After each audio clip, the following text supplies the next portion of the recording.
নির্বাচনের সময় নিয়ে আমরা এর পূর্বেও বলেছি যে অন্তর্বর্তী সরকারের প্রধান উপদেষ্টা যেই টাইম ফ্রেমটি দিয়েছেন যে ডিসেম্বরকে এখন প্রাধান্য দেওয়া হচ্ছে, এছাড়াও তিনি ডিসেম্বর থেকে জুন পর্যন্ত একটা টাইম ফ্রেম আমাদের বেঁধে দিয়েছেন।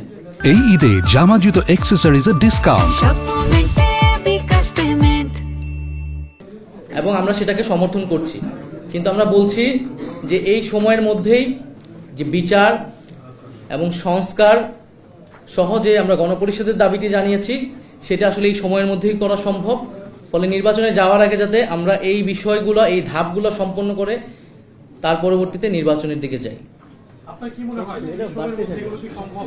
আমরা মনে করি যে যদি রাজনৈতিক ঐক্যমত্য হয়, সদিচ্ছা থাকে, তাহলে এই সময়ের মধ্যেই এই ধাপগুলো সম্পন্ন সম্ভব এবং এই ধাপগুলো সম্পন্ন ছাড়া কেবল নির্বাচনের দিকে এগেলে বাংলাদেশের আসলে কোনো গুণগত পরিবর্তন হবে না।